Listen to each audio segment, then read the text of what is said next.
Bismillahirrahmanirrahim. Halo teman-teman, sebelum acara kita mulai, dimohon untuk teman-teman mempersiapkan diri dengan mengaktifkan kamera agar kita bisa saling mengenal satu sama lainnya. Baik, terima kasih teman-teman yang sudah mengaktifkan kamera. Makan duren tambah gula batu. Hai teman-teman yang keren, Assalamualaikum warahmatullahi wabarakatuh. Halo, selamat malam. Selamat datang untuk teman-teman yang sudah bergabung di Zoom meeting webinar malam hari ini. Semoga selalu sehat ya, dimanapun teman-teman berada. Tapi sebelumnya boleh dong ditulis dulu di kolom chat, nama dan kota asal supaya kita bisa saling kenal satu dengan yang lainnya. Apalagi hari Minggu seperti ini yang biasanya kita males, ogah-ogahan, tapi teman-teman udah berkenan untuk hadir dan bergabung pada webinar kali ini. Wah, keren banget. Kami ucapkan terima kasih karena nanti kita akan belajar bersama, berdiskusi kurang lebih 90 menit ke depan. Di sini ada saya, Dewi Nurofiah. Senang sekali rasanya saya yang akan memandu jalannya acara webinar dengan tema Belajar Mindfulness, siap menjalani tahun baru dengan penuh kebahagiaan.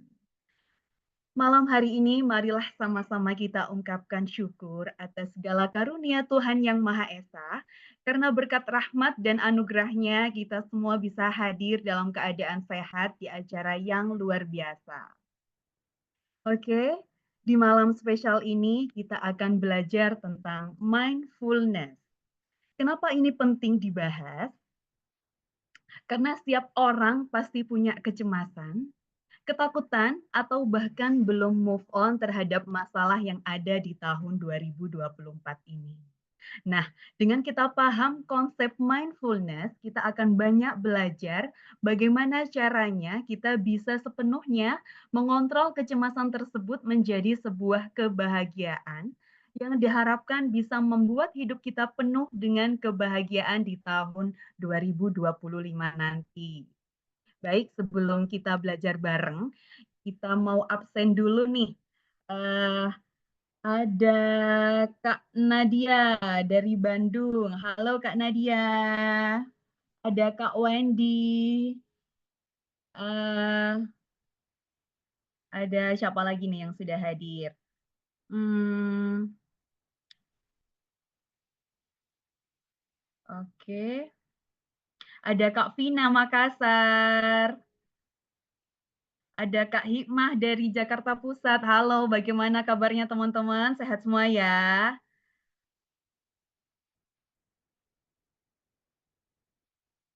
Oke. Nah, malam hari ini kita akan belajar bareng bersama Bang Riza Abirumi, seorang hipnoterapis dan public speaker nasional.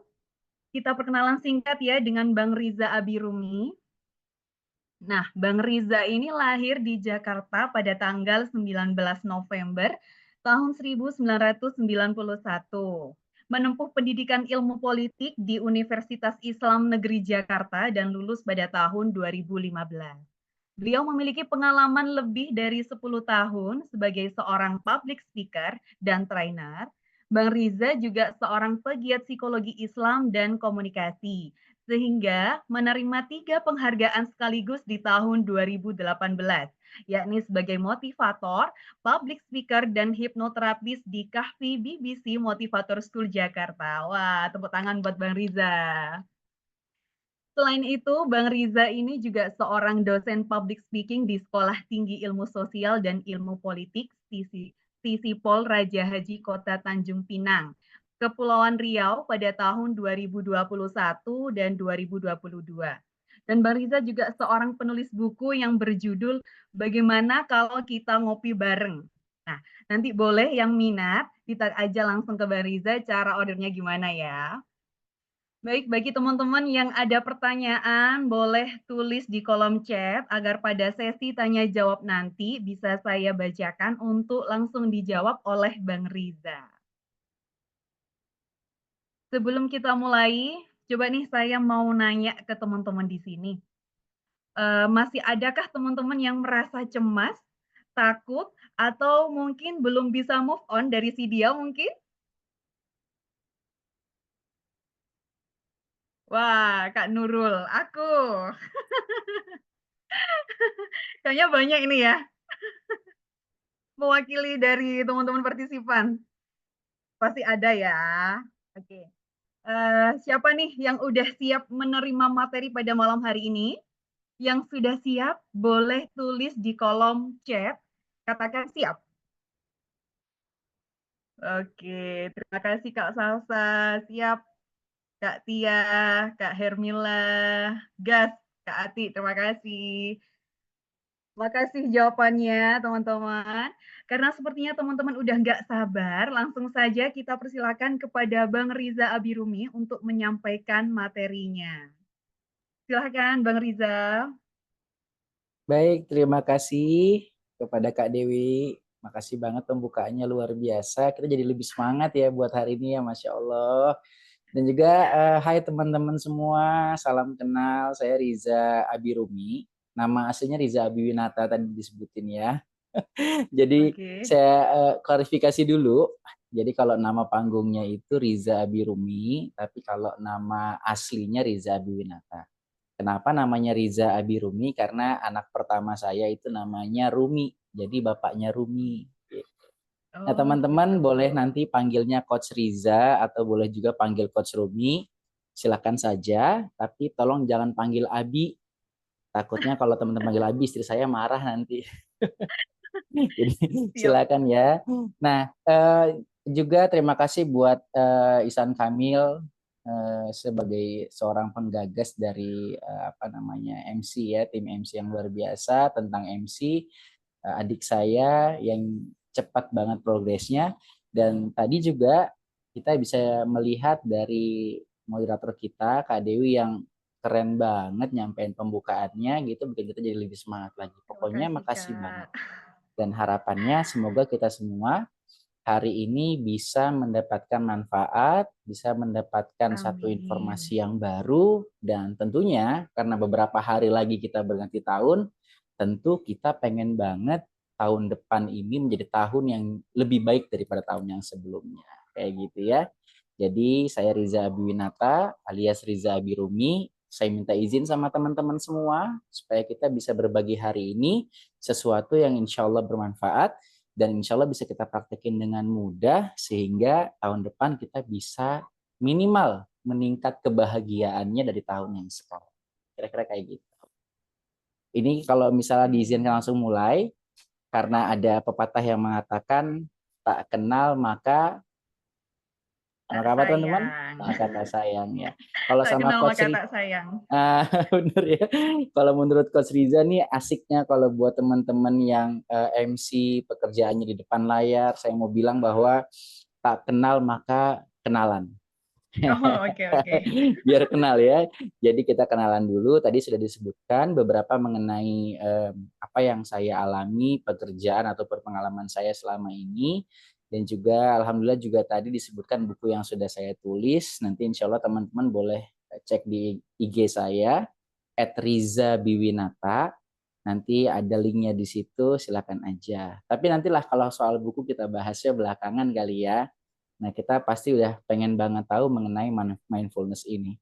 Nah, teman-teman, sebelum itu saya mau izin share screen dulu, biar lebih gampang nanti mungkin teman-teman bisa melihat profilnya dari Coach Riza atau Kariza. Saya izin share screen dulu satu video yang mungkin bisa menggambarkan sebenarnya siapa sih seorang Riza Birumi itu. Izin ya, 1 menit aja. Boleh? Oke, silahkan Kak. Boleh ya? Saya share.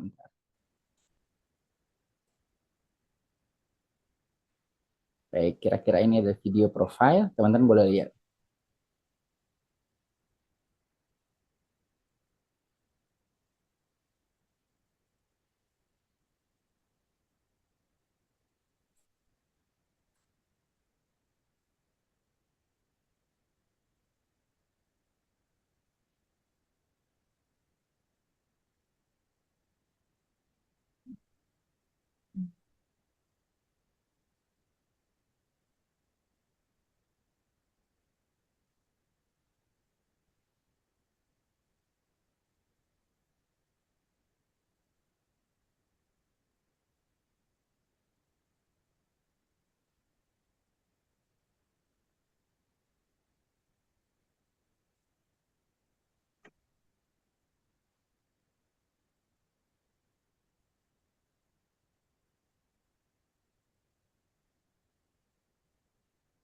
Sudah, nggak usah lama-lama. Nanti teman-teman keburu bosen lagi kan. Iya. Nah, tadi sedikit aja. Jadi adalah aktivitas yang saya lakukan beberapa tahun terakhir dan juga selain tadi yang disebutkan, kira-kira saya bidangnya itu di bidang komunikasi, public speaking dan juga hipnoterapi. Nggak jauh-jauh dari situ. Nah, teman-teman tentu di sini saya kira banyak juga yang bergelut di bidang yang sama dengan Kariza atau dengan dunia MC dan juga public speaking. Sehingga Kak Riza kira mindfulness ini akan sangat membantu kita dalam profesi apapun, terutama profesi-profesi yang bersinggungan dengan banyak orang. Nah, insya Allah kalau kita nanti belajar mindfulness, kita bisa jauh lebih mudah untuk menerima setiap keadaan yang terjadi dalam hidup kita.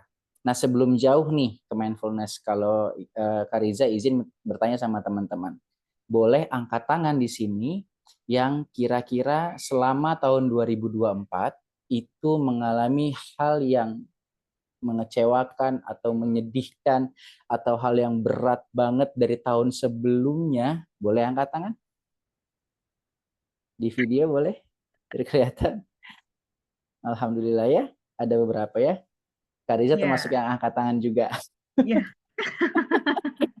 Gak apa-apa, jujur MC-nya juga. aja. Jujur aja, tentu nanti beratnya kan beda-beda ya. Tapi kita pasti ngalamin yang namanya sesuatu yang kita rencanakan ternyata kok nggak sesuai dengan apa yang dihasilkan atau apa yang terjadi gitu. Dan kadang-kadang masalahnya beberapa orang, beberapa dari kita bahkan sebagian besar merasa kita ini korban. Korban dari alam semesta, korban dari skenario Tuhan dan lain sebagainya sampai-sampai bikin kita menyerah dan putus asa. Di tahun 2024 ini juga banyak sekali di berita atau di sosmed kita melihat bahwa banyak sekali korban-korban dari kekecewaan. Bahkan mohon maaf, sorry itu saya di sini banyak juga contohnya korban judi online yang akhirnya mengakhiri hidupnya dan lain sebagainya. Banyak sekali tahun ini berita-berita yang saya kira sangat menyedihkan hati. Dan untungnya kita yang masih ada di ruangan ini ternyata adalah orang-orang yang Tuhan pilih karena kita punya kekuatan lebih. Tetap bisa bertahan, tetap bisa senyum padahal sakitnya kadang-kadang bukan main gitu ya.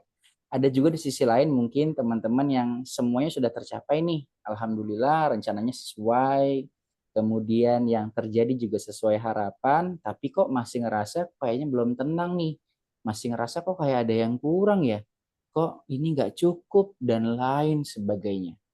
Gitu ya. Nah, insya Allah kita akan pecahkan di dalam sesi sharing kita pada kali ini dengan belajar mindfulness. Jadi supaya tahun baru kita ini penuh kebahagiaan. Nah, mindfulness ini apa sih? Mindfulness ini adalah ketika kita secara sengaja untuk menarik perhatian ke dalam diri kita pada saat ini di sini. Nah, ini teman-teman bisa boleh screen di apa namanya di capture, juga boleh dicatat juga silakan aja. Jadi mindfulness sendiri adalah kesadaran yang timbul karena kita secara sengaja membawa perhatian kita ke saat ini di sini. Contoh yang paling simpel misalnya, kita nih sekarang posisinya lagi pengen banget belajar mindfulness bareng tentang MC dan juga teman-teman MC juga bareng sama Kariza. Maka sedari awal kita berpikir, oke, gue lagi pengen ikut sesi sharing mindfulness hari ini di sini di depan layar, dengerin dengan baik, siapin perhatian, siapin pikiran. Nanti hal-hal yang mengganggu di sekitar tiba-tiba terabaikan. Nah, kira-kira gitu. Kesadaran yang timbul karena kita sengaja membawa perhatian ke saat ini di sini. Loh, kenapa harus saat ini di sini? Karena kadang-kadang kita tuh sering banget keluar dari diri kita dari saat ini dan di sini. Contoh misalnya, kita punya tempat makan favorit sama mantan deh. Ada nggak yang punya tempat makan favorit sama mantan? Misalnya di kedai kopi terserah, ya kan biasanya gitu ya. Kamu makan di mana? Terserah. Akhirnya orang bikin kedai kopi terserah Terserah. gitu. Ya, kita pasti punya memori nih, punya momen satu kejadian. Contoh tadi misalnya, oh aku pernah makan atau ngopi bareng di restoran atau kedai kopi A nih. Misalnya, contoh nama kedai kopi Harum Manis. Aku duduk di situ sama mantanku dulu. ya kan? Begitu kita naik motor atau naik mobil, ngelewatin kedai kopi harum manis, tiba-tiba terlintas pikiran. Mulai nangisnya muncul lagi. Mulai kenapa kita akhirnya selesai ya? Kok kenapa dia tinggalin aku? Kok aku dikecewakan dan lain muncul lagi. Padahal tadinya nggak ada tuh kenangan ke sana. Toh kedai kopinya tetap kedai kopi yang sama dan nggak ada yang berubah. Tapi pikiran-pikiran kita yang melintas itu yang membuat kita sedih lagi. Bahkan membuat kita takut lagi dan kecewa lagi. Nah, mindfulness ini berupaya untuk membuat kita nggak fokus ke kedai kopi atau kenangannya. Kita fokus pada sesuatu yang betul-betul kita lihat pada saat itu. Kita lihat orang bawa motor di depan kita lihat, oh, oke, itu kedai kopi, tempat kemarin aku ngopi sama mantan, it's okay, nggak masalah. Oh, di depan ada macet, ada lampu merah, ada yang dagang, fokus pada situ. Nah, contoh lain misalnya, bayangin nih, teman-teman sekarang ini lagi jalan-jalan ke sebuah taman. Enaknya nih kalau di daerah kita tuh sekarang hampir setiap daerah tuh punya taman ya. Kalau di daerah lain selain Jakarta biasanya punya alun-alun nih. Nah, bayangin deh, kita lagi di taman, lagi di alun-alun gitu, sore-sore, jam 3 lah ya, agak sedikit masih ada panas, tapi udah agak sedikit redup dan juga agak adem. Kemudian kita lihat ada kupu-kupu yang terbang dekat-dekat bunga. Nah, kebayang ya, kita lagi jalan, dekat bunga ada kupu-kupu. Kemudian kita perhatiin kupu-kupunya senang kita, kupu-kupunya indah ya, bagus ya di atas bunga. Tapi kemudian lama-lama kita agak keringetan karena masih agak panas nih. Terus pikiran kita bilang begini, kenapa tadi nggak bawa payung ya? Atau kenapa nggak pakai topi ya? Gitu. Atau kenapa aku kesini jam 3? Kenapa nggak jam 5 aja? Aduh, kenapa nggak tadi pagi? Padahal fokus kita tadinya melihat keindahan kupu-kupu. Tapi gara-gara kita mikirin yang lain, kita jadi fokus pada kekecewaan. Karena apa? Kenapa berangkat jam 3? Kan masih panas. Kenapa nggak bawa payung atau bawa topi? Kan jadi kepanasan, jadi keringetan, dan lain sebagainya. Nah, mindfulness ini teman-teman membuat kita harus fokus pada sesuatu yang kita lihat. Udah, jangan pikirin apa-apa lagi. Dalam arti gini ya, bukan berarti berpikir itu nggak boleh, kan? Tapi kadang-kadang pikiran kita itu liar. Dia membawa kita pada kondisi di masa lalu atau masa depan nih, sehingga kita bersedih dan juga khawatir. Padahal kita lagi di sini loh sekarang, saat ini loh kondisinya. Kira-kira gitu. Nah, apa yang kita lihat sebagai kupu-kupu tadi, dengan apa adanya kupu-kupu itu, keindahannya disebut dengan observing mind. Dan apa yang tiba-tiba terlintas di pikiran, yang liar, yang kadang-kadang mengganggu, kadang-kadang membawa kenangan, membawa kesedihan atau kekecewaan, itu disebut dengan thinking mind. Ya, jadi ada observing mind, ada thinking mind. Dalam mindfulness ini, kita harus berusaha banget dengan sadar untuk fokus di observing mind. Lihat kita lagi di mana, maka perhatikanlah sekitar itu. Saya mohon maaf nih, contohnya misalnya bagi yang beragama Islam, coba deh pakai observing mind ketika kita lagi sholat. Jadi betul-betul ketika kita sholat, yang dilihat tempat sujudnya, yang dilihat sejadahnya, betul-betul kalau ada pikiran yang melintas, ya udah biarin aja. Nah, ibu-ibu kan kadang-kadang nih, Allahu Akbar, aduh kunci kayaknya ketinggalan. Atau lagi ruku, Allahu Akbar, aduh gerimis lagi jemuran belum diangkat. Selesai gitu. Ada pikiran-pikiran yang melintas. Nah, kalau kita berusaha untuk paksakan diri kita ada pada saat itu, di situ, maka yang terlihat cuma yang di sekitar kita aja. Jadi kita tiba-tiba berpikir tentang mantan, oh enggak, aku lagi ngopi kok sekarang sama teman-teman. Kepikiran soal masa lalu yang menyakitkan, oh enggak, aku sekarang lagi jadi MC. Ya kan?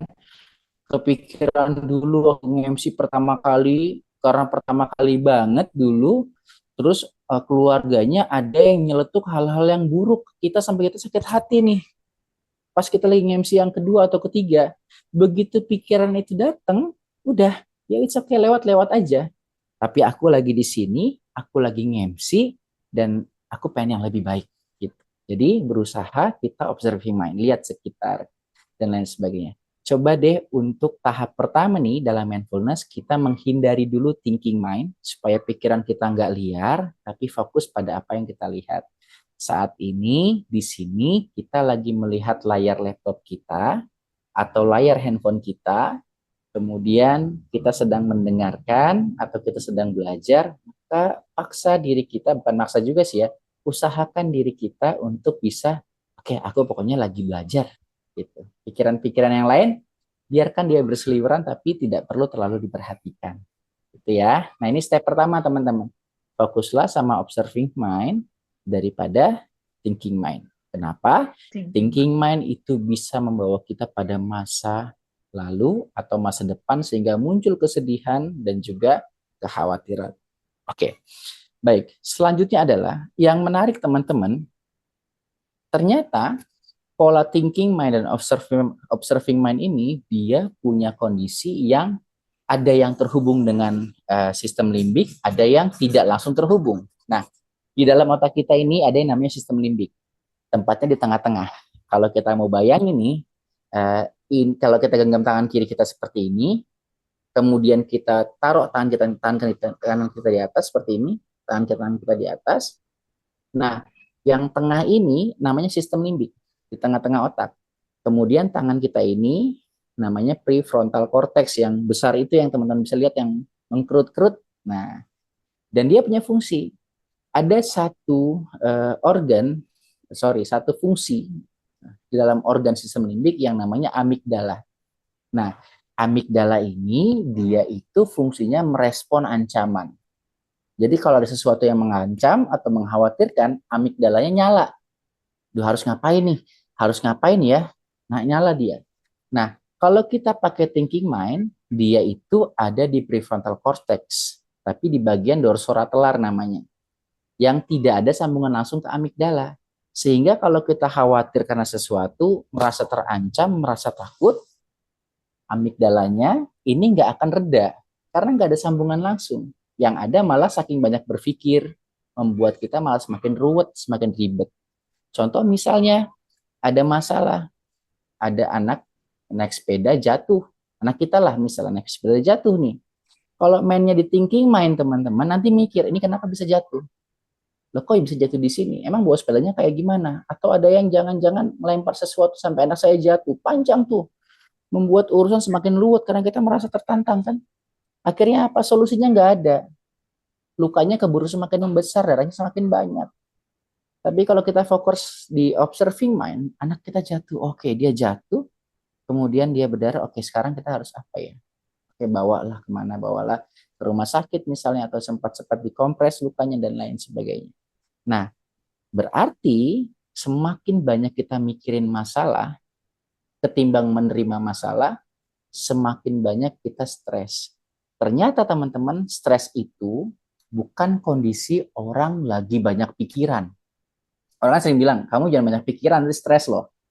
Sering nggak dengar kalimat kayak gitu? Iya, sering Sering Kak. ya?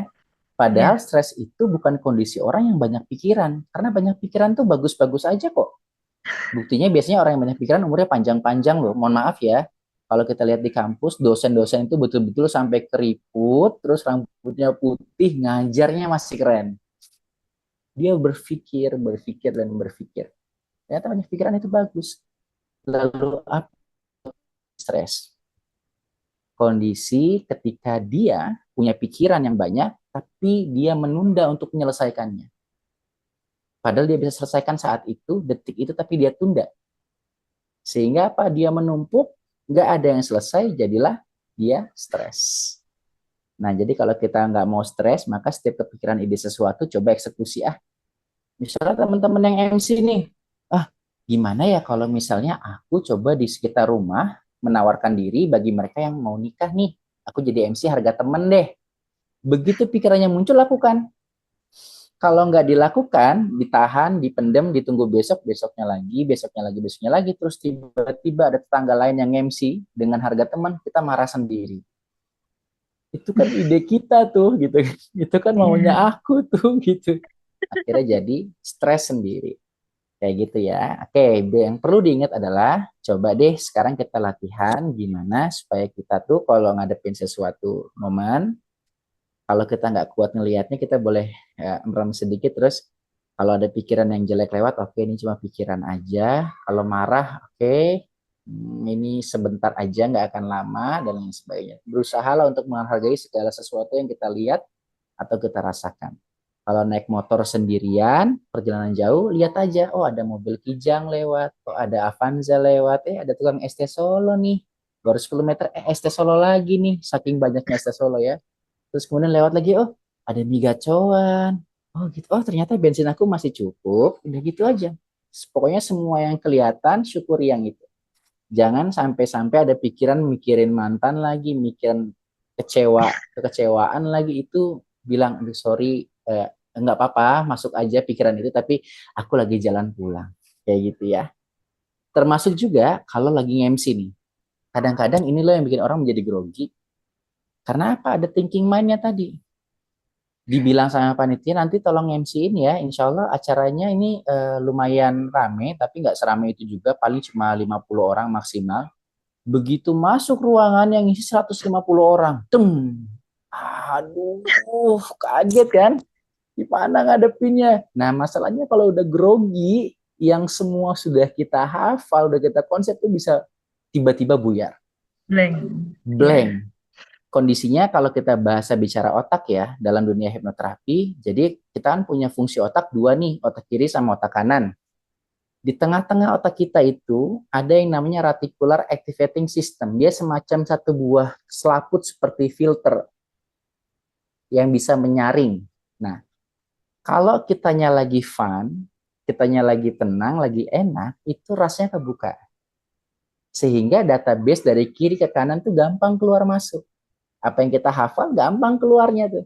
Apa yang kita pahami gampang keluarnya. Nama-nama orang-orang penting itu gampang keluarnya. Sering nggak kita ngalamin salah sebut nama orang penting dalam acara sebagai MC? Itu banyak Ya. kejadian. Ya kan, kenapa? Karena grogi itu membuat ras di otak tertutup, sehingga database yang di otak kanan mau keluar, ketahan. Ngeblank. Ditambah thinking mind muncul. Dasar kamu MC baru begini aja udah grogi. Aduh, tambah apa iya aku nih memang gak usah jadi MC aja ya? Apa ternyata aku nggak pantas jadi MC ya? Muncul, muncul, muncul, akhirnya membuat kita semakin parah, semakin buruk. Efeknya, oke deh kalau gitu besok gua nggak akan MC lagi. Aduh, repot kalau udah kayak gitu deh. Ya, oke, kira-kira itu singkat aja ya, karena kita nggak lagi ngebahas wilayah otak sekarang. Mungkin next lah kita bisa bahas. Kira-kira gitu soal grogi. Nah, tadi kita balik ke observing mind ya. Jadi dahulukanlah observing mind ketimbang thinking mind. Lanjut lagi. Nah, sekarang kita lihat preferensi kita. Misalnya gini, teman-teman saya mau tanya. Coba pikirkan lagi baik-baik. Apa alasan teman-teman ikut course kita hari ini tentang mindfulness?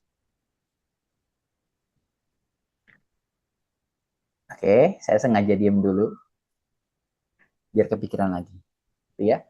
Mungkin ada di antara kita yang aku pengen dapat ilmu yang baru. Oke, ada di antara kita, oh, aku MC pengen tahu gimana sih cara bicara sebagai orang atau public speaker dalam via Zoom gitu. Boleh. Atau aku pengen belajar, pengen tahu mindfulness itu apa sih? Boleh. Atau mungkin kalau aku belajar mindfulness, aku bisa ngajarin lagi nih ke orang. Boleh, it's okay. Tidak ada yang salah dari tujuan kita. Nah, hanya teman-teman harus tahu bahwa preferensi tujuan kita itu adalah refleksi kita dari menilai realitas selama ini. Misalnya karena kita merasa bahwa kita belum menjadi MC yang baik, oh kita pengen belajar punya mindfulness nih biar jadi MC yang baik. Atau misalnya kita merasa gagal terus, jadi korban kegagalan terus, aku belajar mindfulness supaya bisa berhasil. Jadi ternyata tujuan kita itu yang kita buat, semua itu mereferensikan dari setiap realita yang kita alami. Itu satu. Nah, kalau kita tarik garis besarnya, dari setiap tujuan kita itu, sebenarnya manusia itu cuma dua. Satu, dia mau menolak hal yang tidak menyenangkan. Grogi itu menyenangkan nggak sih? Enggak. Enggak. Apalagi kalau salah Enggak. tempat ya. Enggak banget deh. Ya kan? Atau Enggak. yang misalnya apalagi kalau misalnya bicara gemeteran, itu menyenangkan nggak sih? Enggak. Enggak. Ketika bicara misalnya terlalu cepat atau terlalu lambat, itu menyenangkan nggak? Enggak. Enggak. Nah, orang itu cenderung menolak hal-hal yang tidak menyenangkan. Betul ya? Sepakat ya? Ya, betul. Sepakat. Atau ingin melekatkan hal yang menyenangkan. Aku nggak pengen grogi. Pergi deh grogi. Aku pengen pede. Yes. Aku nggak pengen misalnya gemeteran kalau bicara. Pergi jauh-jauh. Aku nggak pengen kecewa. Manusia wajar dong nggak pengen kecewa. Memang harus diharapkan tidak kecewa. Aku nggak mau takut. Aku nih MC nggak boleh takut. Pergi takut. Berani sini deket-deket. Permasalahannya manusia itu adalah kita ini untuk hal yang nggak menyenangkan kita pengen dibuang dia jauh-jauh. Untuk hal yang menyenangkan kita pengen dia ada terus dalam diri kita. Untuk segala macam kesukaran, untuk segala macam kekecewaan, kemarahan kita pengen dia pergi jauh-jauh. Tapi untuk semua kebahagiaan, kenikmatan, kekayaan, kita pengen dia terus bertahan dalam diri kita. Betul nggak? Betul. Betul. Padahal kondisinya teman-teman, kondisinya faktanya adalah nggak ada sesuatu yang abadi. Betul nggak? Ya, Ya, betul. kapan senang itu mau datang, silakan datang. Kapan sedih mau datang, aku terima, sedih. It's okay, aku harus ngerasain sedih juga, mungkin sekali-kali. Nah, kita belajar mindfulness adalah belajar menerima entah itu hal yang tidak menyenangkan, bahkan juga apalagi hal yang menyenangkan dengan menyadari bahwa Menyenangkan. gak ada sesuatu yang abadi. Teman-teman yang kemarin kecewa, itu hal yang tidak menyenangkan. Tapi kita nggak bisa nolak, toh kejadian juga. Ya, Tuh, ya. betul. Atau kita lagi dapat nikmat nih, kita pengen dia bertahan dulu senengnya ini. Ayo yang lama gitu, jangan pergi. Tapi akhirnya tuh pergi juga. Betul? Tuh. Betul. Gak ada yang abadi. Ya. Gak ada yang abadi. Bahkan ada satu buah kalimat itu, saya lupa sumbernya, tapi ini sumbernya dari Injil kalau tidak salah.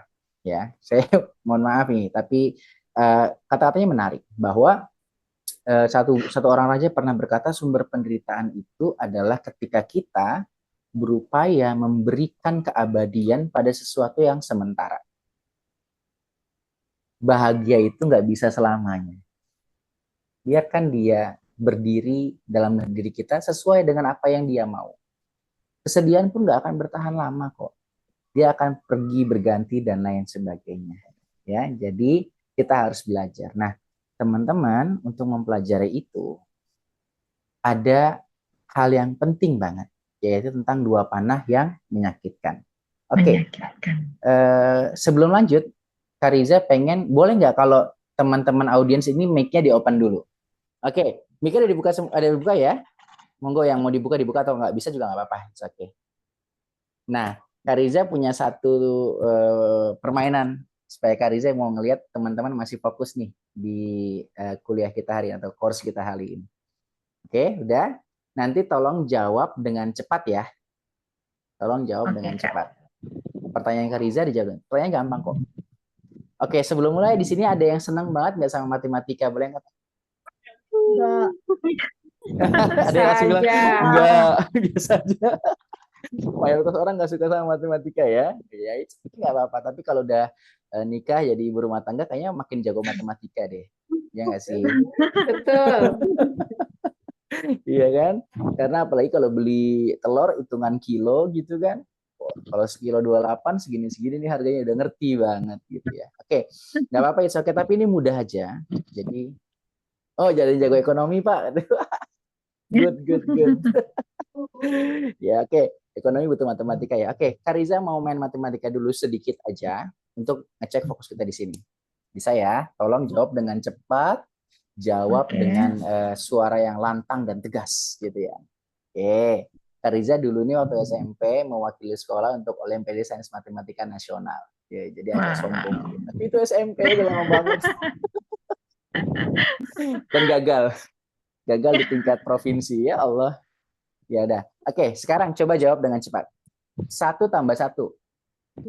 Dua. Oke, Dua.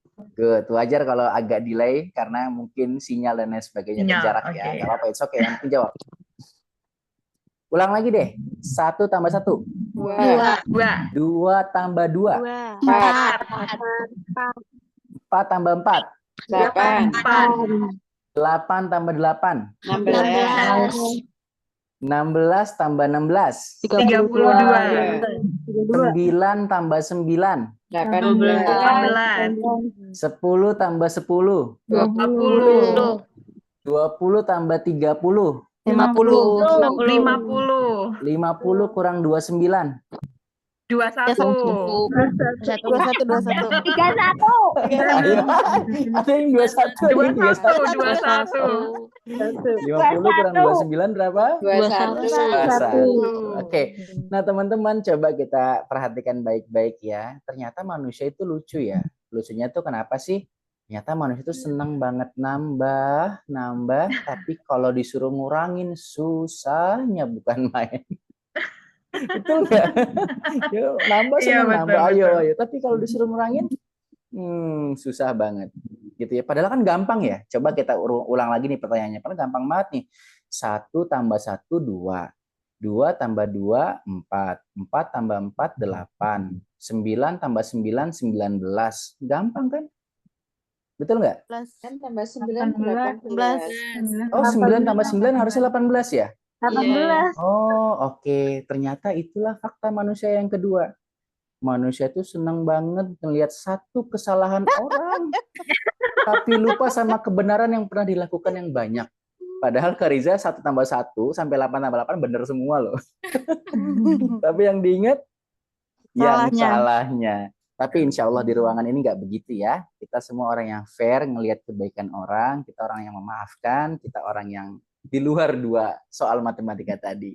Dan Kariza izinin deh buat teman-teman MC buat pakai games ini dimanapun berada. Monggo. Diizinkan ya. Oke, kita udah fokus, kita lanjut lagi ya. Tadi kita sampai di 2 panah ya. Nah, ini menarik teman-teman. Bayangin kalau misalnya sesuatu yang menyakitkan itu panahnya selalu 2. Contoh, kita bisa bayangin nih. Kita pernah punya masalah sama teman dekat kita, sama teman kita. Kemudian dia ngasih panahnya ke kita, bayangin. Set. Terus dilesatin satu panah yang pertama. Sampai ke hati kita. Sakitnya bukan main. Rasa apa? Rasa sakit. Mungkin kita dikhianati atau dikecewakan. Sakit banget rasanya. Pernah nggak mungkin kita bisa ingat lagi rasa sakit itu sekarang. Ya, dalam hal untuk belajar. Sedihnya. Dan mungkin kadang nggak nyangka kenapa harus dia yang ngelakuin hal itu. Kenapa ini harus terjadi pada saya? Pertama cuma rasa sakit. Betul nggak? Yang efeknya itu macam-macam. Ada yang tangannya gemeter karena nggak bisa nerima. Ada yang rahangnya mulai gigit kaku. Ada yang lehernya mulai kenceng. Matanya mulai mengkerut, air mata mulai turun, gitulah rasa sakit. Kemudian rasa sakit itu kita tambah dengan thinking mind tadi nih. Ya kan? Kenapa ya aku dikhianati? Kenapa aku ditinggalkan? Kenapa aku dikucilkan? Terus kita mikir, apa jangan-jangan aku ini memang tidak layak untuk ada di sini? Awalnya cuma rasa sakit. Terus tiba-tiba muncul rasa malu. Kemudian atau jangan-jangan aku nggak baik buat mereka. Muncul yang kedua, menghakimi. Apa jangan-jangan aku ini memang orang yang banyak salahnya. Muncul lagi rasa bersalah. Padahal panahnya itu awalnya cuma rasa sakit aja. Tapi karena kita pikirin, tambah rasa malu, tambah rasa bersalah, ya kan? Kemudian tambah lagi rasa-rasa yang lain, menghakimi dan lain sebagainya. Membuat kita dapat panah yang kedua. Das. Panah apa itu? Itulah panah penderitaan. Jadi kenapa kita masih ada menderita secara batin sampai sekarang? Itu karena kita menambahkan rasa sakit yang kita punya dengan pikiran-pikiran yang belum tentu benar. Belum tentu bisa begitu. Ya kan, udah ya kita sakit karena dikhianati, kita pikirin apa aku begini, apa aku begitu dan lain sebagainya, menjadi apa? Menjadi penderitaan. Dan kalau udah menderita susah deh buat move on-nya gitu. Ya nggak apa-apa teman-teman, kalau sedih nggak apa-apa. Boleh meluapkan perasaan di sini kok. Gitu ya. Nah, kejadian ini jujur aja nih. Kariza mengalami kejadian ini pada tahun 2023. Makanya Kariza tuh agak-agak waktu itu ya, agak sedih banget dan trauma dengan tahun 2023. Bayangin nih, hipnoterapi kok bisa-bisanya trauma gitu. Model hipnoterapi macam apa ini? Ya. Jadi 2023 itu menarik teman-teman. Bagi Kariza itu sangat menarik. Jadi Kariza sedikit cerita ya. Kariza itu 2023 itu baru banget balik dari Tanjung Pinang dan Batam. Waktu itu jadi dosen di sana terus pulang. Nah, begitu pulang punya tabungan dong. Alhamdulillah nih. Kemudian pengen di Jakarta aja deh biar lebih dekat sama istri sama anak kayak gitu. Karena dulu Kariza ngajar itu pulangnya tuh benar-benar jarang banget. Pulang cuma pas lagi libur kuliah aja gitu Iya. kan. Anak-anak sama istri di rumah nih, anak masih kecil banget. Akhirnya di tahun itu Kariza berusaha untuk gimana kalau misalnya bikin kedai kopi ya atau angkringan tapi ada kopi khas Tanjung Pinangnya nih, karena lama di Tanjung Pinang Kariza suka sama kopi jadi pengen banget nih bawa kopi Pinang ke Jakarta. Sorry, kira-kira gitu. Nah kemudian oke lah, tabungannya ada, kemudian habis itu Kariza ngajak satu orang partner yang Kariza percaya, udah deket lah sama Kariza untuk nemenin Kariza di situ karena kebetulan waktu itu dia nggak punya pekerjaan nih dan lokasinya deket rumah nih, Ciputat. Jadi mungkin dulu pernah ke Ciputat terus ngeliat ada kedai kopi sebelah kiri pas banget belokan Kampung Hutan. Nah Kariza pernah buka di situ 2022 sampai 2023. Nah kemudian long story shortnya adalah di tahun 2023 itu Kariza tanya nih sama partner karena Kariza kasih semua pendapatannya ke dia. Gimana? Kita harus bayar sewa nih buat nerusin ini. Udah mau setahun nih jalan nih. Dan anak-anak harus digaji nih, karyawan kita 3 orang nih harus digaji. Nah Kariza karena prinsipnya dulu, aduh kalau aku yang pegang duit, nanti takutnya gak enak alokasinya nih. Karena Kariza masih punya gaji ngajar kan. Oh ya udah, Kariza pakai gaji ngajar aja nih buat hidup nih. Sisanya biar ditabung dulu di sana gitu. Ketika Kariza minta pertanggungjawaban, orang ini, partner Kariza, sahabat Kariza, bilang bahwa dia sudah gunakan semua uang itu. Akhirnya bisnisnya tutup. Hilang semuanya. Hilang. Tidak terduga sama sekali bahwa kejadian itu akan terjadi dalam kehidupan Kariza. Down banget di situ. Downnya itu 2023 pas banget bulan Ramadan deh kalau nggak salah. Itu luar biasa drop. Sampai mikir, ya Allah kenapa sih aku lagi menjadi korban? Kenapa yang aku rencanakan gagal? Kalau orang-orang kok nggak gagal? Kok aku yang gagal? Kenapa aku yang susah, orang-orang kok enggak? Emang aku kurang apa? Udah mulai kan, kurang apa? Rajin, iya. Baik, iya. Kok masih aja begini ya Allah, kan gitu ya. Ya manusia wajar, ada keluhan-keluhan tuh wajar aja sebagai manusia. Nah, jadi 2003 itu pahitnya bukan main dan sulit bagi Kariza untuk menerima kejadiannya. Sampai-sampai sejak 2023 sampai akhir 2024 ini di bulan Agustus atau September, Kariza berhenti untuk ketemu orang, ngobrol sama orang, nggak sibuk dengan baca buku, nulis. Akhirnya jadilah buku itu, Bagaimana Kalau Kita Ngopi Bareng. Nah, itu buku mindfulness-nya Kariza menghadapi semua masalah-masalah yang ada pada saat itu, yang berharap kalau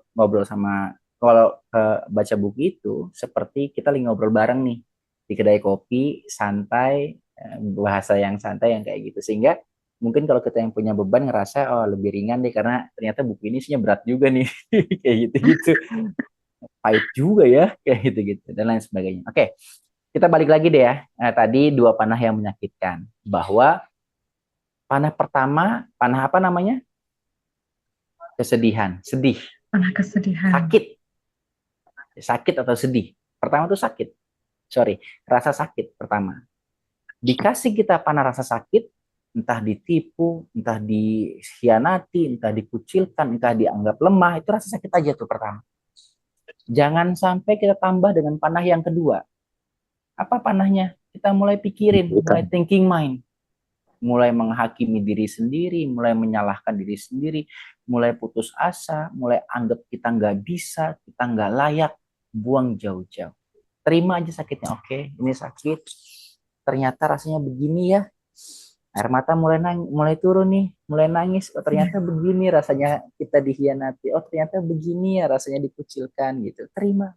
Supaya apa? Supaya tidak menjadi penderitaan. Jadi besok-besok di pola yang kedua ini, kalau kita mulai ngerasain sakit, ingat, jangan dulu pikirin kemana-mana. Pikiran kita terlalu liar soalnya. Gitu ya. Oke, kita lanjut lagi.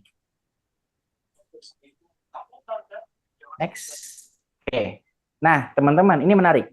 Kita bisa baca acceptance precedes change. Ini bahasa Sunda ya. Artinya adalah penerimaan mendahului apa? Perubahan. Perubahan. Yes. Penerimaan mendahului perubahan. Sekarang coba kita pikirin dalam diri kita sendiri deh, atau beberapa orang yang kita lihat. Banyak kan orang yang pengen move on dan pengen berubah? Banyak dong. Pengen berubah lebih baik, pengen berubah lebih baik. Tapi tidak pernah mau menerima kejadian yang sebelumnya. Itu yang membuat kita selalu menulis resolusi tahun demi tahun. Tanpa mau menerima bahwa ternyata tahun yang kemarin itu atau tahun ini rencana kita ada yang gagal loh, ada yang berhasil, ada yang gagal, ada yang berhasil. Setiap tahun ganti resolusi, padahal yang 2024 belum selesai. Masih banyak yang bolong. Ntar tahun 2026 ganti lagi resolusi yang baru, berubah lagi.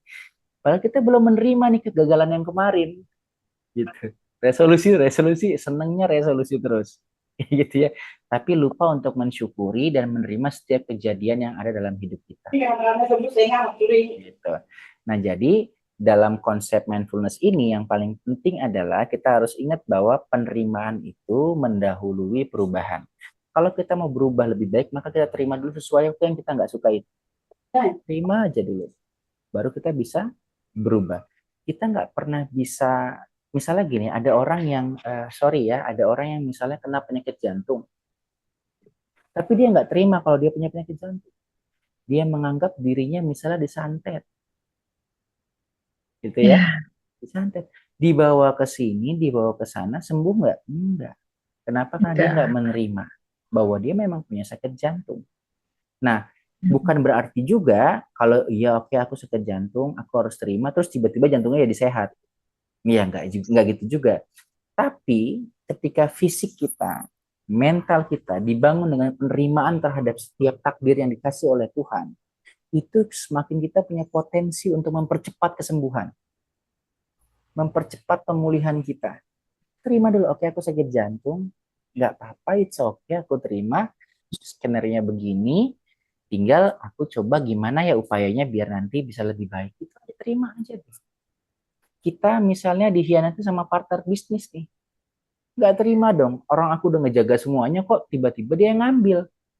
Gimana dong, nggak terima. Semakin kita nggak menerima, semakin kita nggak pernah bisa berubah. Maka ya udah ya terima, ternyata ya memang skenario harus begini, toh aku udah berupaya, ternyata sakit juga ya.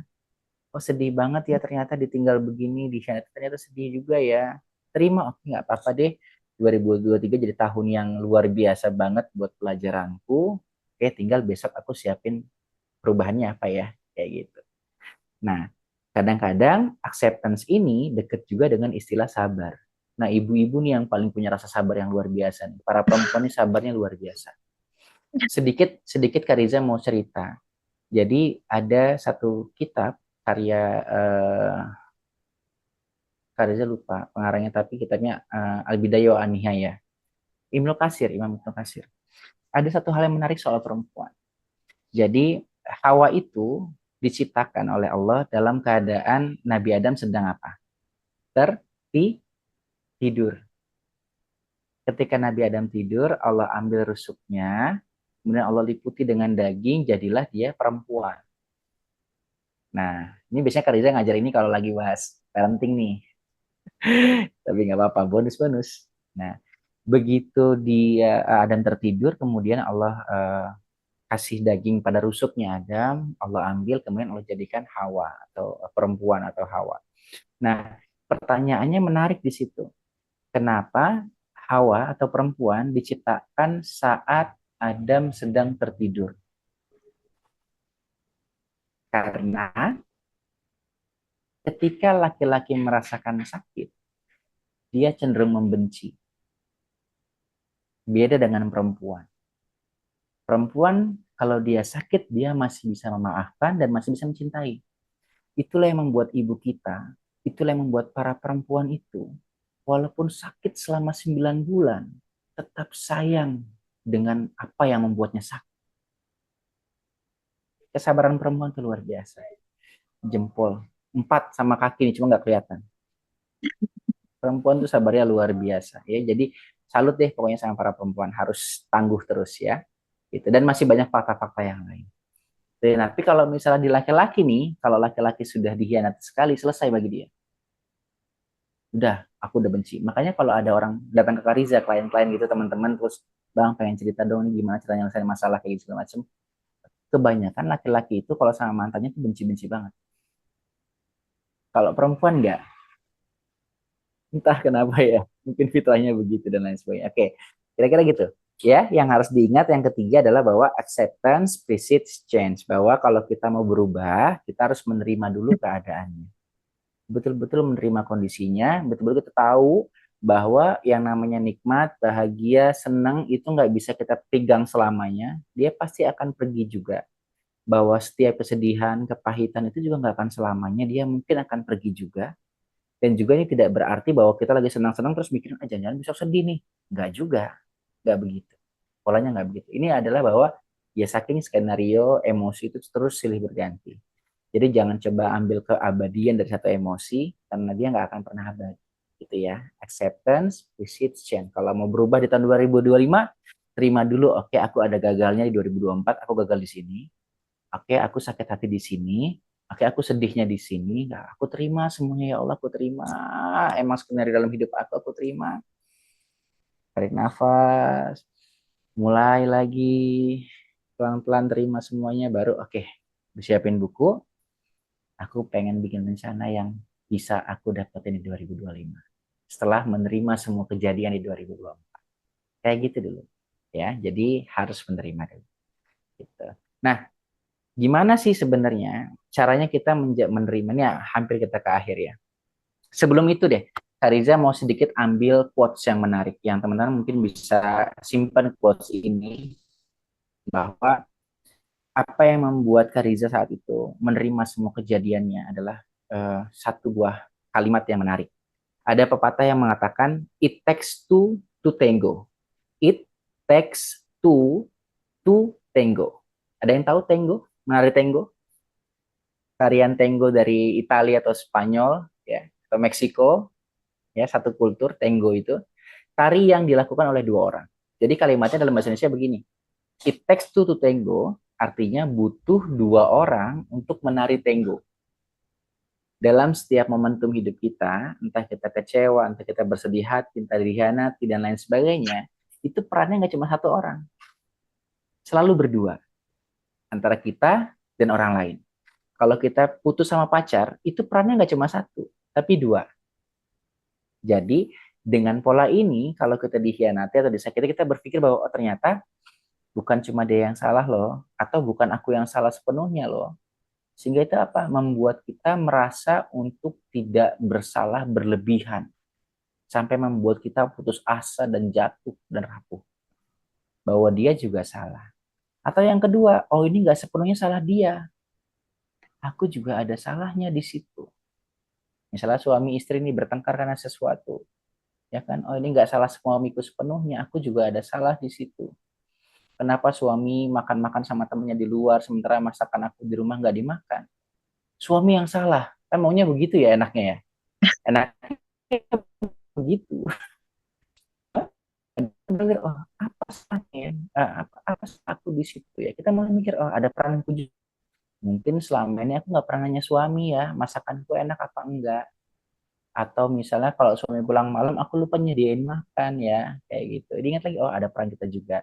Dengan cara itu, kita bisa merasa masih stay tune nggak? Masih ya? Unstable internet connection.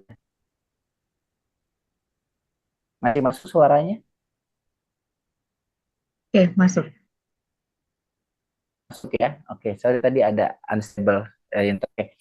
Itu ya, jadi biasain kita ingat kalau kita dikecewakan, kalau kita dikhianati atau kita melakukan salah, bahwa it takes two to tango. Selalu ada peran orang lain di situ, ada peran kita di situ. Jangan ambil semua rasa bersalah itu sendiri, dan jangan membenci orang lain terlalu berlebihan, gak boleh. Selalu ada peran kita, selalu ada hikmah buat kita di situ. Nah, yang kedua, ini kata Mark Twain. Dia pernah bilang bahwa Comedy is tragedy plus time. Komedi itu adalah tragedi ditambah dengan waktu. Pernah nggak Kak, kita punya cerita yang nggak enak, atau sedih, atau kebodohan yang pernah kita lakukan? Berselang bertahun-tahun, kita ngobrol sama teman, nyeritain itu lagi kita ketawa. Lucu ya, ternyata aku pernah begitu ya. Aku pernah salah ya. Oh dulu waktu MC pertama kali, aku pernah loh nggak sengaja salah sebut nama orang gitu. Di awal waktu tuh sedih banget karena begitu. Tapi selang waktu, kita jadi lucu nyeritainnya. Pun setiap masalah yang membawa kita pada hari ini, toh selesai-selesai juga kok. Kita pernah ngalamin hal berat kan sebelum hari ini, detik ini? Pernah tuh. Tapi toh kita sampai juga di hari ini. Kayak gitu ya. Tuh. Baik, next lagi deh. Nah, sekarang bagaimana caranya? Tinggal sedikit ya terakhir ya, sabar ya teman-teman. Bagaimana cara menerima? Yang pertama adalah jadilah tuan rumah yang ramah. Maksudnya apa? Kita ini adalah tuan rumah hati kita masing-masing. Tiap pagi itu ada yang ketuk pintu. Entah itu kebahagiaan, entah itu kabar buruk, entah itu kenikmatan, entah itu hal yang tidak menyenangkan, entah kesedihan, entah kekecewaan, rasa malu, dan lain sebagainya. Setiap hari dalam hidup kita berseliweran perasaan yang masuk ke dalam hati kita. Betul ya? Nah, tugas kita adalah jadi tuan rumah yang baik. Kalau yang datang kebahagiaan, temui. Oke, aku menerima kebahagiaan ini, silakan masuk. Ajak dia ketawa. Jadi tuan rumah yang ramah bagi dia. Kalau nanti tiba-tiba yang ketuk pintu adalah rasa sakit, misalnya ketemu sama orang yang pernah kita cintai, tapi bersama laki-laki lain atau bersama perempuan lain. Sakitnya datang ketok pintu, tok tok tok, aku mantanmu nih, dengan pasanganku yang baru nih. Kita ngeliat sakitnya datang ketok pintu hati kita. Terima, oke? Ini namanya sakit. Aku menerima ini, ayo masuk. Terima semua yang datang dalam kehidupan kita. Kenikmatan, kesedihan, rasa malu, terima. Jadilah tuan rumah yang baik. Biarkan mereka masuk. Temani mereka dengan ramah. Toh mereka juga nggak akan bertahan lama. Kapan mereka mau pergi akan pergi. Kapan mereka datang akan datang. Terima semuanya. Karena hal itu yang kirim siapa? Tuhan. Kita cukup untuk menerimanya. Kalau dalam bahasa agama yang Muslim, saya mohon maaf, itu disebutnya ridho. Ya, terima apa. Oke, aku gagal kemarin. Aku bikin kedai kopi, gagal karena aku tidak tepat secara strategi. Oke, aku terima aku gagal. Gak apa-apa itu. Jangan buru-buru bangkit, teman-teman. Hidup itu jangan buru-buru bangkit.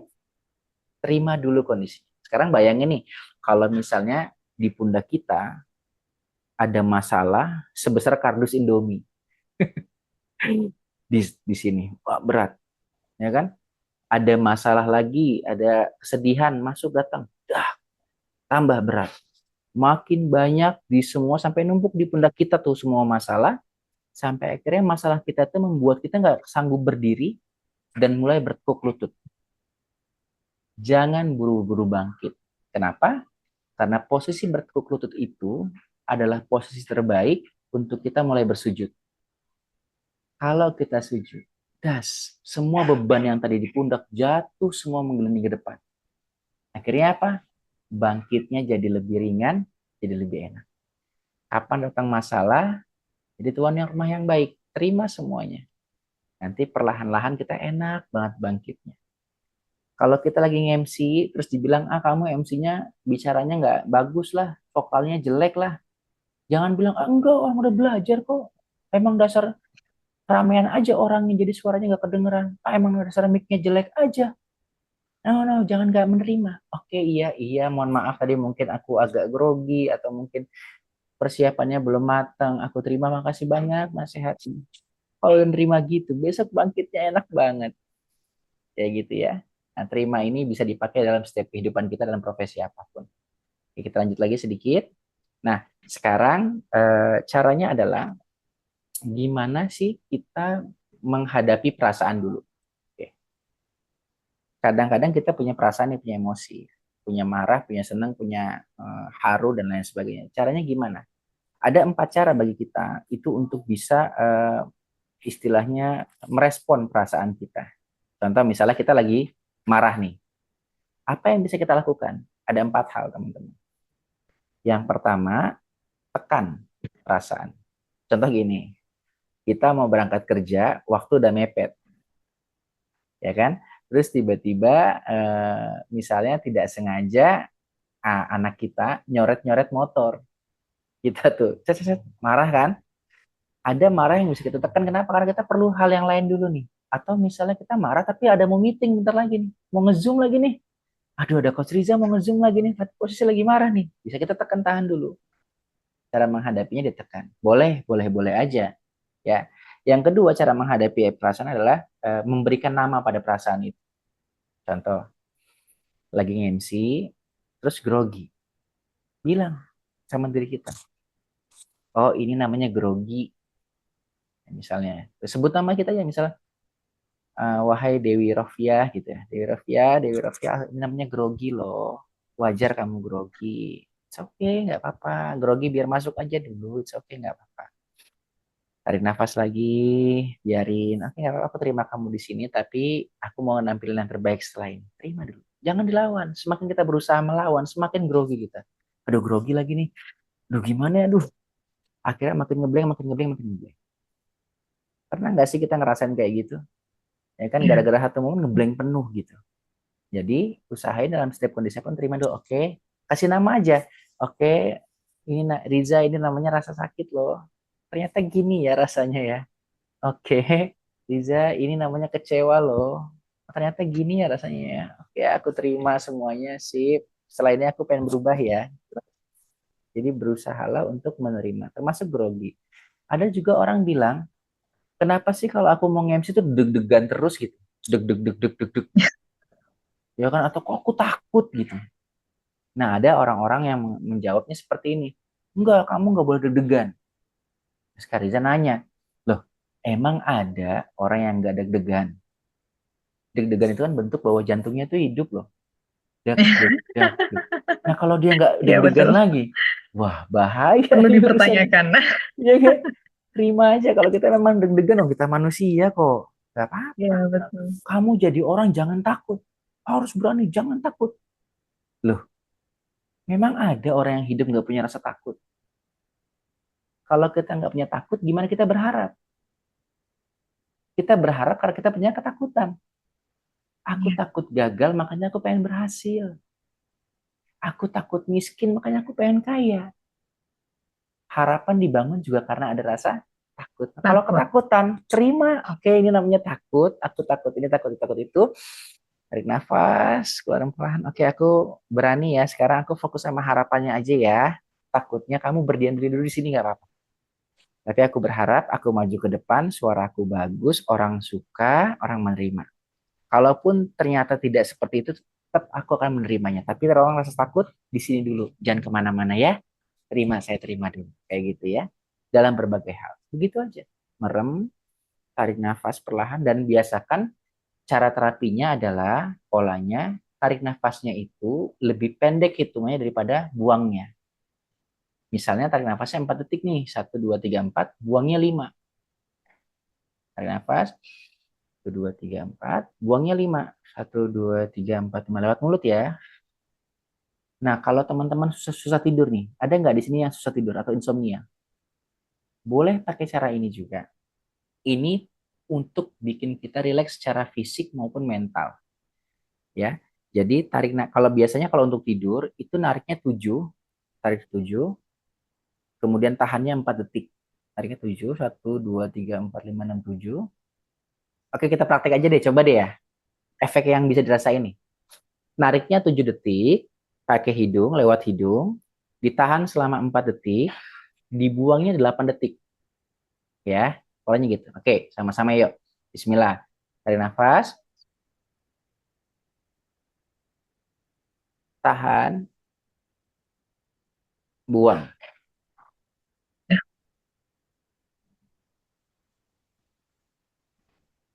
Mulai ngerasa lebih down, lebih kalem. Ya. Ya, lebih kalem, lebih fisik, otot lebih kalem, dan lain sebagainya. Misalnya Lebih rileks ya, Kak ya. lebih rileks, betul. Ya, itu salah satu cara, pola supaya kita bisa sedikit meminimalisir gemuruh perasaan dalam diri kita. Atau kalau misalnya kita susah tidur, bisa dipakai tuh, bahkan bisa lebih daripada 7 ya. Pokoknya kalau bisa buang nafasnya lebih banyak lewat mulut. Kalau kita mau pejamkan mata lebih bagus. Kenapa? Karena kalau kita pejamkan mata, kita bisa melihat sesuatu yang tidak bisa kita lihat ketika mata kita terbuka. Gampang, bisa lah ya kira-kira. Paham lah ya. Bisa ngeliat kesabaran, keikhlasan, ketenangan dari itu. Oke ya.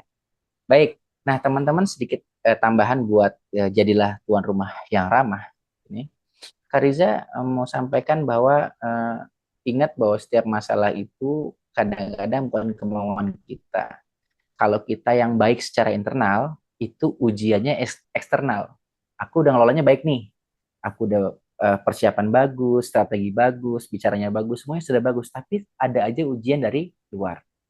Kalau kitanya di ujinya di dalam, kalau kitanya di luarnya baik, ujiannya dari dalam. Kenapa? Karena manusia pasti diuji. Contoh misalnya, ada orang yang kalau di luar tuh populer banget.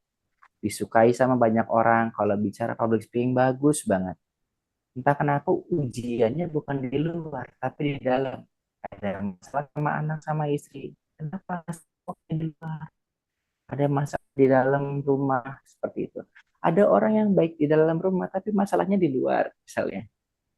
Bukan berarti jelek ya, tapi setiap manusia itu pasti akan diuji juga. Oke, next.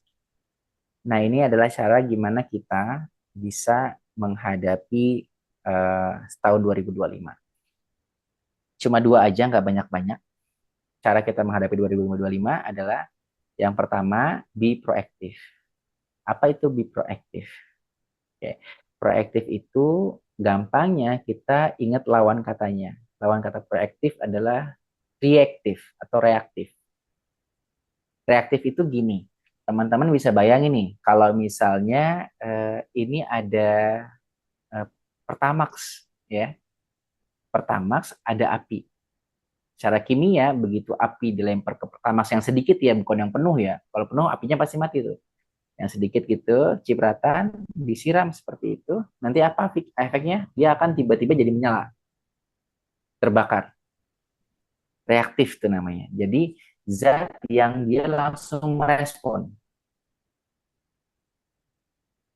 Masih ini koneksinya aman? Aman. Aman. Ya, jadi dia langsung merespon, namanya reaktif. Nah, kalau proaktif, responnya ditunda. Dia pikirkan sejenak. Apa pola yang harus dilakukan dan sebagainya. Dia nggak langsung. Jadi, kalau misalnya kita lagi pengen berangkat ke kampus lah, atau pengen berangkat nge-MC nih. Kemudian tiba-tiba di jalan, ada mobil yang masuk ke got, terus bikin macet bikin macet semuanya. Bedanya orang yang reaktif dengan proaktif di mana? Kalau orang yang reaktif dia langsung, aduh, ada mobil orang lagi buru-buru malah macet. Aduh, semuanya keluhan semua. Marah dia akhirnya. Beda dengan proaktif. Begitu tahu ada macet, dia akan tenang. Oke, ini macet. Oke, gang mana yang masih bisa lewat ya? Atau nggak bisa lewat gang lagi? Oke, masih cukup nggak ya waktunya? Oke, masih cukup deh kayaknya. Dia mulai santai sambil dengerin satu headset di telinga kirinya gitu. Biar nenangin pikiran segala macam. Oke, it's okay. Gitu. Kemudian pas maju lagi bannya bocor. Dash, jalan. Kalau orang reaktif dia akan apa? Pakai bocor lagi. Udah telat, macet, bocor lagi. Apa ini? Kan gitu kan. Itu reaktif tuh ciri-cirinya. Tapi kalau proaktif, begitu nanti bannya bocor, habis macet, oh tadi macet, terus sekarang bannya bocor. Oke, Allah maunya apa ya? Oke lah, ikutin aja deh. Barangkali hari ini aku harus ngasih rezeki sama abang-abang bengkel yang buka lebih pagi. Oh, barangkali kalau aku maju sedikit lagi ada angkot lewat terus aku kesenggol. Nah, ya, happy terus. Karena ternyata hukumnya setiap kejadian dalam hidup kita itu sifatnya netral. Yang membuat dia punya efek baik atau buruk adalah apa yang kita pikirkan terhadap kejadian itu. Kalau waktu ketika bannya bocor kita ngedumel, percaya deh, 1 hari kita itu jelek isinya. Iya. Ya kan? Kalau di pagi hari kitanya dapat masalah tapi tetap happy, satu hari jadi happy terus. Padahal kejadiannya sama-sama pecah ban. Ada teman kita yang kehilangan dompet, yang satu ngedumel terus, yang satu happy. Atau merasa, oke, aku terima emang hilang dompet, karena waktunya hilang, ya udah, dia akan lebih happy jalaninya, kayak gitu ya. Jadi gitu, kira-kira harus proaktif. Nah, kemudian singkat saja yang terakhir adalah Kaizen. Teman-teman nanti boleh cari soal Kaizen ini ya, dimanapun boleh, silakan saja, karena ini prinsip yang umum. Jadi ini adalah prinsip yang dipakai sama orang-orang Jepang, atau satu perusahaan di Jepang pernah pakai ini. Prinsip di mana kita itu istiqomah. Dalam arti kita ini rutin, tapi bertambah sedikit demi sedikit. Jadi dalam Kaizen di Jepang ini adalah konsep di mana kita setiap hari bertambah lebih baik, walaupun cuma 1%. Kenapa kita pernah gagal sama rencana kita? Tahu nggak? Faktanya, kita merencanakan sesuatu yang berlebihan. Kita nggak 1% berubahnya langsung 50%, 70%. Aku nggak pernah puasa nih misalnya. Senin Kamis nggak pernah puasa. Puasa Ramadan doang. Terus aku harus berubah, aku harus puasa Nabi Daud. Bayangin, Senin Kamis dia nggak pernah, terus puasa Nabi Daud gitu. Begitu besok puasa Nabi Daudnya gagal, rusak semua skenario yang pernah dia buat. Pernah nggak kamu ngerasain gitu?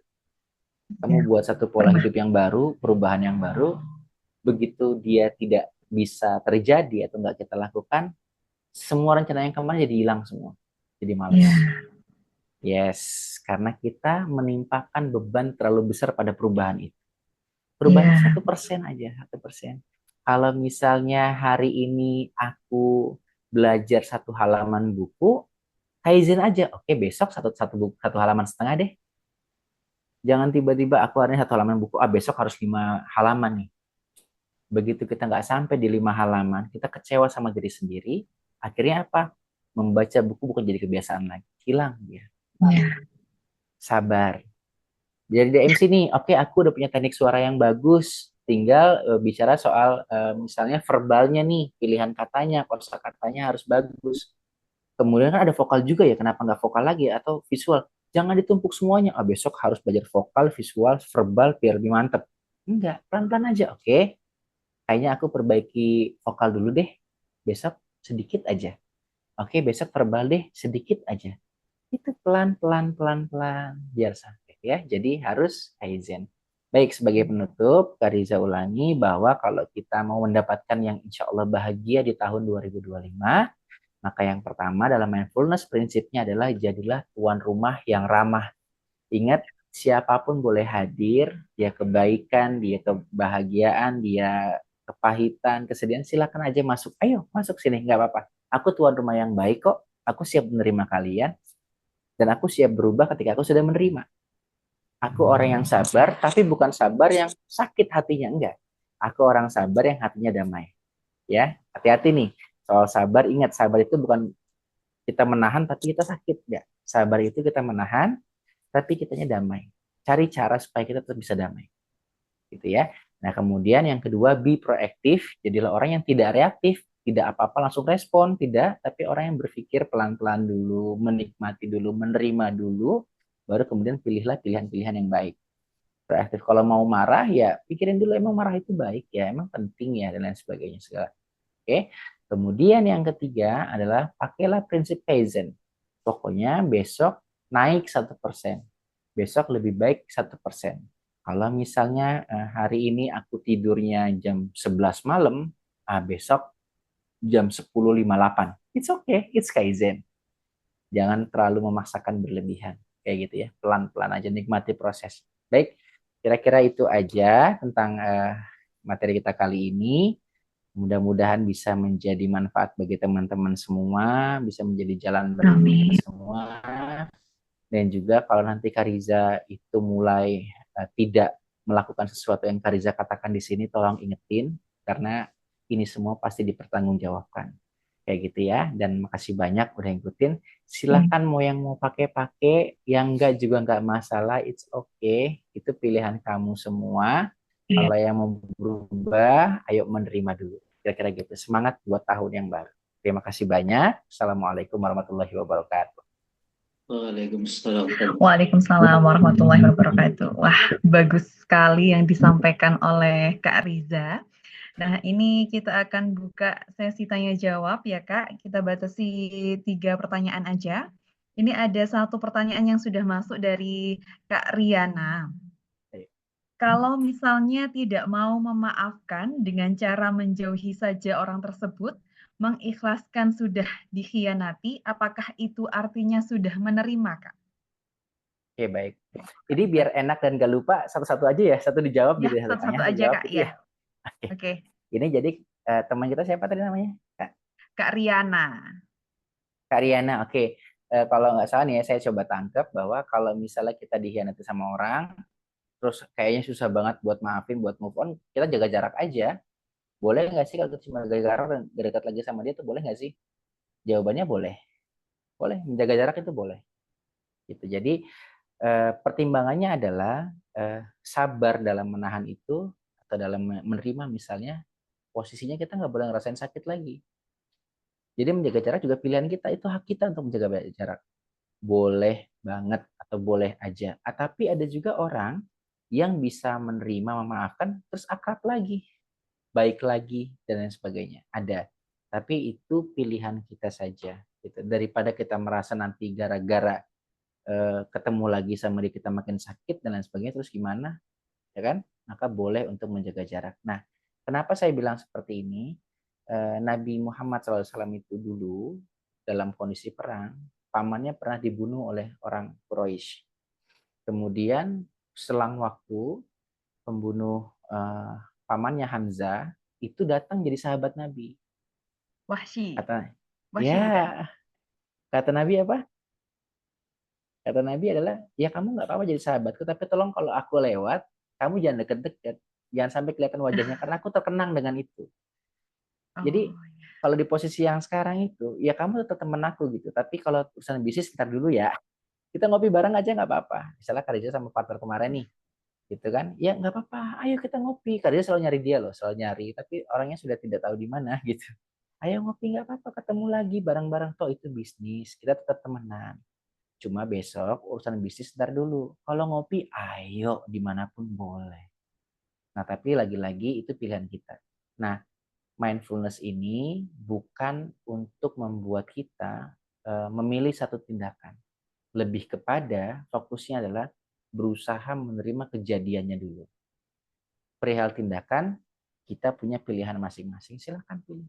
Mau menjaga jarak boleh, mau misalnya tetap dekat boleh, silakan aja. Tapi yang perlu Kak Riza ingatkan adalah bahwa kalau kita menjaga jarak tapi masih punya benci dan sakit hati yang berlebihan, jujur itu menyakiti diri kita sendiri, bahkan menyakiti organ jantung kita. Jadi lebih baik menerima, memaafkan ya sudah, oke. Kalau kelihatan lagi juga ya udah nggak apa-apa, dan sebagainya. Boleh jaga jarak, tapi tetap perasaan sakitnya harus udah diminimalisir gitu. Kira-kira gitulah. Oke. Terima kasih Kak Riza atas jawaban atas pertanyaan dari Kak Riana. Ini ada pertanyaan selanjutnya Kak dari Kak Bella. Kak, saya karakter orangnya melankolis, sangat perasa dan empati sama orang. Namun saat saya disakiti orang, saya memang mengampuni dan tidak pendendam. Nggak ada kepikiran buat balas orang itu. Tapi terkadang saya suka ke-trigger lagi. Saya ingat lagi hal itu. Bagaimana ya Kak cara agar saya bisa melupakan hal-hal negatif yang pernah saya alami, agar saya tidak agar saya tidak mengingat hal-hal negatif atau buruk yang orang lain pernah lakuin, baik yang sedang terjadi maupun yang sudah terjadi di masa lampau. Oke. Nah, Oke, silakan. Kak Bella keren. Bisa mengampuni orang yang pernah menyakiti itu keren. Ya. Dan harusnya kita tuh semua bisa seperti itu. Bagus banget. Nah kemudian tapi gimana sih biar aku nggak sakit hati, biar aku bisa menerima dan memaafkan dengan sepenuhnya tanpa kepikiran lagi, move on yang betul-betul penuh. Balik lagi ke mindfulness tadi bahwa kita harus menerima kondisinya dulu. Oke, bahwa kita dihianati, kita dikecewakan, orangnya adalah dia. Kan kadang kita nggak terima, kenapa sih harus dia orangnya? Kenapa bukan yang lain? Kenapa dia menyakiti saya? Saya anggap dia baik loh, padahal kita nggak bisa menerima keadaan itu. Jadi diterima dulu saja bahwa oke, aku dikhianati sama dia, dia melakukan itu kepada saya. Oke, namanya rasa sakit. Ini skenario dalam hidup saya yang udah Tuhan kasih. Ya udah aku terima. Itu dulu ya. Jadi kita terima dulu kondisinya itu. Dan ada satu tips ya. Sorry, bukan satu tips. Satu kalimat tentang tips supaya nanti Kak Bella bahagia. Jadi bahagia itu apa sih? Bahagia itu adalah kondisi kita bisa untuk meminimalisir kekhawatiran dan juga kesedihan. Bahagia itu adalah kondisi di mana kita bisa meminimalisir kekhawatiran dan juga kesedihan. Kekhawatiran itu berkaitan dengan masa depan yang belum terjadi. Dan kesedihan adalah terhadap masa lalu yang sudah terjadi. Jadi mulai sekarang kalau ingin kejadiannya lagi, diminimalisir aja marahnya. Diminimalisir. Dengan apa caranya? Ya tadi bilang, oke namanya marah, oke ini namanya sedih, aku nerima ini skenario hidupku. Mungkin kalau nggak pernah sesakit itu, aku tidak sehebat sekarang. Mungkin kalau tidak pernah kecewa, aku tidak pernah bisa jadi perempuan sekuat sekarang. Kayak gitu ya kira-kira. Nah, jadi Kak Bella kira-kira itu, jadi menerima dulu dan usahakan untuk meminimalisir kekhawatiran dan juga kesedihan kita. Hiduplah di saat ini, di sini, bukan hidup di masa lalu atau hidup dengan kekhawatiran banyak di masa depan. Kira-kira gitu ya, yang bisa dijawab oleh Kak Riza. Ada pertanyaan terakhir dari Kak Udin. Siap. Izin tanya, maksud dari menerima semua keadaan yang buruk yang kita alami itu bagaimana ya Kak? Karena bisa jadi kita bilang menerima, tapi hanya diucapkan, tapi di waktu lain bisa jadi kambuh. Ya. Apakah maksud sabar dan menerima atau ridho itu dengan mengontrol perkataan, perbuatan, dan perasaan? Mohon arahannya Kak. Baik, Masya Allah, pertanyaannya mantap banget, lengkap. Baik, maksudnya menerima dalam realitas hari itu gimana? Kan susah ya. Maksudnya banyak orang yang bilang gini loh, gue udah maafin dia, tapi gue belum terima. Gue tetap nggak bisa nerima. Maafin udah, tapi nggak terima. Justru kadang-kadang saya tetap yakin bahwa orang-orang yang bilang memaafkan tapi dia tidak menerima, aslinya tidak memaafkan. Aslinya dia nggak ikhlas. Penerimaan tuh gini loh. Jadi kita nggak pernah tahu apa yang datang sebenarnya. Kita nggak pernah tahu itu akan sampai dalam kehidupan kita. Kita nggak tahu. Dan bentuk penerimaan kita adalah bahwa oke, itu bagian dari skenario yang dibuat oleh Tuhan untuk kita udah. Jadi betul-betul oke, aku disakiti sama dia ya udah itu skenario yang Allah kasih. Mau diapain lagi kan? Akhirnya begitu. Tinggal kita pilih untuk bersabar. Nah, secara realitas menerima kondisi itu kita menerima secara fisik maupun mental. Dengan misalnya nih, begitu orangnya datang yang nyakitin kita nih, terus kita mulai muncul lagi emosinya nih. Kan mulai jantungnya kencang nih. Bilang, oh ternyata ini yang namanya rasa sakit ya kemarin. Oh ini dikhianati ya. Oh ternyata aku pengen banget mukul orangnya ya. Kayak gitu. Udah terima aja. Oke ini namanya rasa pengen mukul. Ini namanya rasa sakit. Ini rasanya dikhianati. Oke tapi ini adalah hal yang Tuhan kasih untuk saya. Dan saya harus menerima itu. Kenapa? Karena ini nggak akan bertahan lama. Nah, salah satu contoh realistis nih, Mas yang tadi bertanya, adalah kalau kita sudah bisa tertawa sama kejadian yang menyebalkan itu. Rasa sakit itu, kita sudah bisa berbahagia, sudah bisa sedih, sudah bisa menerima dengan tenang, dan kita tidak pernah terasa tersakiti lagi oleh kesedihan itu. Kalau misalnya kita ingat nih, kenapa kalau kita nonton film yang lucu, dan udah tahu jokes-jokesnya di mana, itu jadi nggak lucu lagi.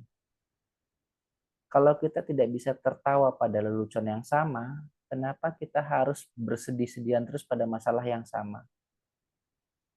Jadi pahami bahwa semuanya nggak ada yang abadi, semuanya sementara, rasa sakit itu sementara aja, tolong jangan ditambah dengan penderitaan. Nah tinggal pilihan kita mau kemana? Apakah kita memaafkan, menerima, dan juga mau menjalin kembali, atau kita pilih untuk menjaga jarak dan pergi. It's okay, itu pilihan kita juga kok. Nggak ada yang salah dari situ. Gitu. Jadi kita punya pilihan-pilihan untuk menyelesaikan itu. Tapi yang paling penting kita menerima dulu keadaannya bahwa memang Itulah yang sudah digariskan untuk kehidupan kita. Kita menerima itu dan ingat, kita siap berubah setelah menerima. Jangan kita menyakiti fisik dan mental kita karena kebencian yang kita punya atau karena kesedihan yang berlarut-larut. Kira-kira kayak gitu ya. Saya mohon maaf karena cuma bisa jawab 3 pertanyaan dan mungkin belum tepat target, tapi saya yakin apa yang sampai dari hati insya Allah diterima juga oleh hati. Kira-kira gitu. Oke. Terima kasih Kak Riza atas apa yang disampaikan pada malam hari ini. Kasih tepuk tangan boleh buat Kak Riza. Untuk Mbak Riza yang oke. Teman-teman mengingatkan kembali untuk bisa sambil mengisi link survei berikut ini. Untuk pertanyaan-pertanyaan yang belum terjawab juga boleh ditulis pada link tersebut. Dan nanti semoga kita bisa bertemu lagi dengan Kak Riza di lain kesempatan. Boleh juga bisa nge-add langsung Kak Riza, @rizabiwinata. Oke. Baik teman-teman, semoga yang telah disampaikan oleh Kak Riza tadi bisa menambah ilmu baru untuk teman-teman semuanya. Sebelum saya tutup acara kita pada malam hari ini, mari kita berfoto bersama terlebih dahulu. Boleh dinyalakan kameranya, Kak? Oke. 1, 2, 3. Oke, terima kasih. Keep stay tune di grup karena di tanggal 10 Januari 2025 akan ada sesi spesial bersama founder tentang MC Academy yang akan membahas tentang peluang punya karir jadi MC di tahun 2025 nanti. Terima kasih buat yang sudah hadir, tepuk tangan buat kita semuanya. Terima kasih buat Kak Riza selaku narasumber dan terima kasih untuk seluruh tim yang membantu kesuksesan acara pada malam hari ini. Saya Dewi Nurrofiah, mewakili seluruh tim bertugas pada malam hari ini. Mohon maaf jika ada kekurangan. Kami pamit undur diri. Wassalamualaikum warahmatullahi wabarakatuh. Waalaikumsalam warahmatullahi wabarakatuh. Terima kasih Kakak. Terima kasih.